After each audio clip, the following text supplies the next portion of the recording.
Hola, siguiendo con la serie de videos de movimiento parabólico, vamos a resolver un problema que dice: una patinadora se mueve sobre una plataforma horizontal de 1 metro de altura a razón de 2,5 metros por segundo.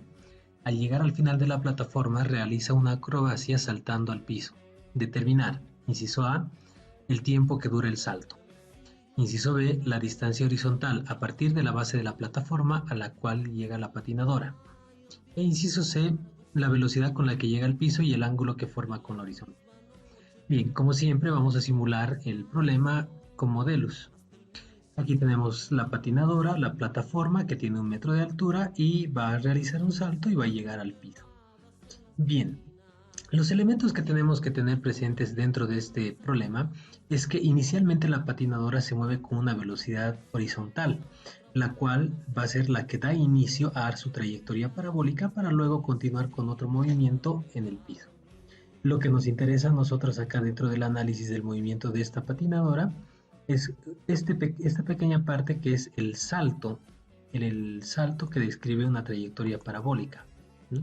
A partir de acá que inicia hasta aquí donde termina el salto, ¿no? Desde que parte del final de la plataforma hasta que llega al piso.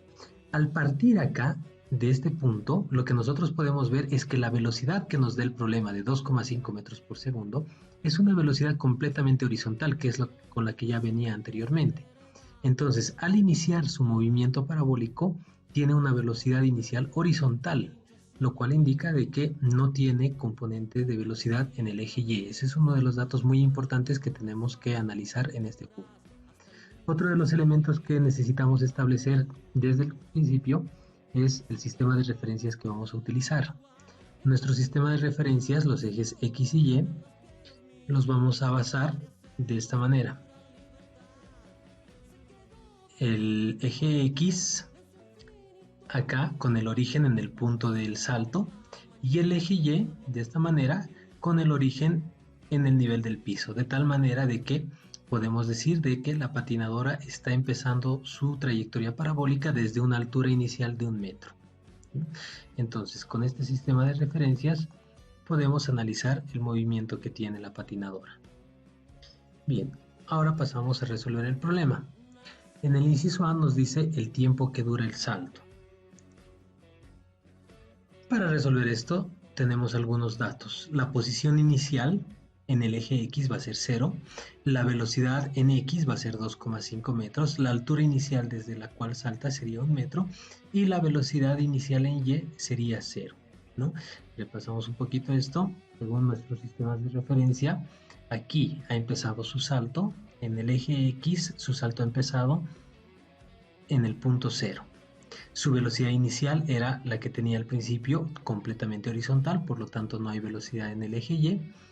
Y finalmente parte desde una altura inicial en el eje Y de 1 metro, ¿no? Ahora, lo que nos dice es que determinemos el tiempo que dura el salto, o sea, desde que ha empezado acá en este punto hasta que ha llegado al piso. Como decimos que ha llegado al piso, entonces aquí la condición que vamos a establecer es que la posición final en el eje Y va a ser 0. Vamos a trabajar con las ecuaciones que tenemos. Tenemos para el movimiento parabólico las ecuaciones de posición y la de velocidad. Como nuestra condición es que su altura final sea 0, entonces tenemos que trabajar con la ecuación de Y. Aquí vamos a ir reemplazando los datos. Y final va a ser 0, Y inicial va a ser 1 metro, la velocidad inicial en Y, como ya dijimos, va a ser 0, y nos queda menos 4,9 por tiempo al cuadrado. Aquí nuestra única incógnita va a ser el tiempo, este que está como negativo va a pasar al otro lado como positivo, y vamos a despejar el tiempo. Esto que multiplica pasa a dividir y como está elevado al cuadrado sacamos la raíz, con lo que obtenemos un tiempo de 0,452 segundos. Vale decir, desde que inicia el salto acá hasta que llega al piso ha transcurrido un tiempo de 0,452 segundos. Bien, con eso estaríamos resolviendo el inciso A. Pasamos a resolver el inciso B. En el inciso B nos dice calcular la distancia horizontal a partir de la base de la plataforma a la cual llega la patinadora. Interpretamos esto.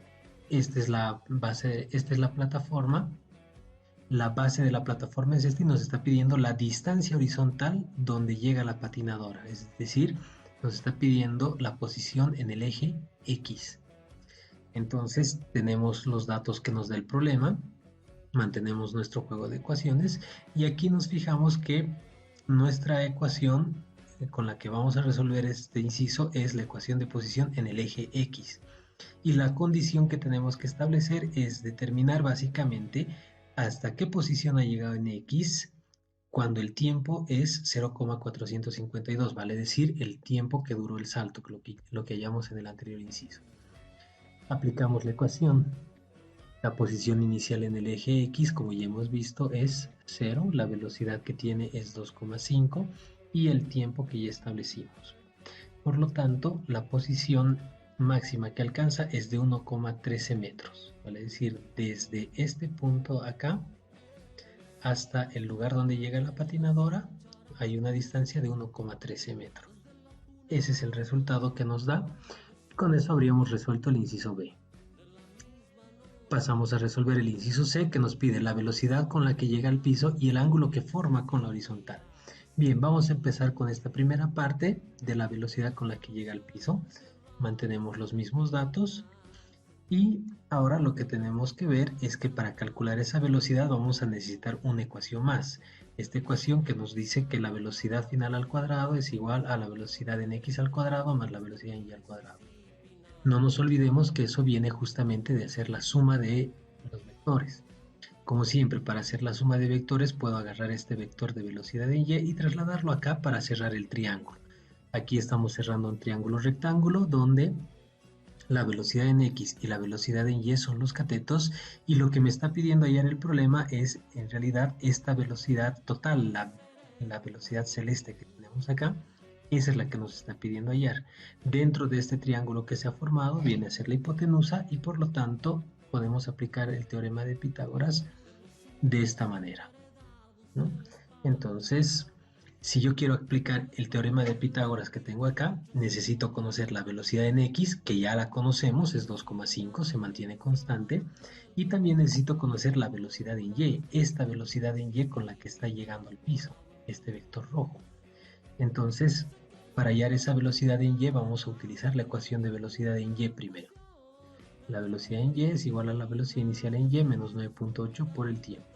Reemplazando los datos que tenemos, velocidad inicial en y 0 y el tiempo el que ya hallamos, determinamos que la velocidad en y va a ser igual a menos 4,43. Este signo negativo simplemente nos indica de que en el eje y su velocidad está apuntando hacia abajo, como ya vimos en la simulación. Bien, ya tenemos esta velocidad en y, ya tenemos la velocidad en x, podemos aplicar la ecuación. Acá, como está elevado al cuadrado, sacamos raíz, reemplazamos los datos que tenemos de velocidad en x y velocidad en y, resolvemos esta expresión y nos queda como resultado de que la velocidad total es de 5,09 metros por segundo. Bien, esa sería la velocidad con la que está llegando al piso, pero además nos pide el ángulo que forma esta velocidad con la horizontal. Como nosotros podemos ver acá, dentro de este triángulo, la velocidad está formando un cierto ángulo con la horizontal, en este caso digamos con la velocidad en x. Entonces lo que nos estaría pidiendo es hallar este ángulo. Dentro del triángulo que se ha formado, para hallar el ángulo podemos trabajar con la función tangente, que se define como el cateto opuesto, en este caso la velocidad en y que tenemos aquí, sobre el cateto adyacente que vendría a ser la velocidad en x. Entonces, aplicando función tangente, tenemos tangente del ángulo va a ser igual a la velocidad en y sobre la velocidad en x. Y reemplazamos los valores, esta función tangente va a pasar al otro lado como arco tangente y podemos hallar el ángulo alfa introduciendo todos estos datos tal como los vemos acá en la calculadora. Con eso obtenemos un ángulo de menos 60,56 grados. Lo propio pasa acá con el signo negativo del ángulo. Si lo interpretamos acá, el signo negativo simplemente nos quiere indicar de que se trata de un ángulo de depresión, vale decir que es un ángulo que está por debajo de la horizontal. A eso se debe el signo negativo del ángulo. Bien, con este resultado habríamos terminado el inciso C y con esto el problema. Si tienen alguna duda, pueden volver a correr el video.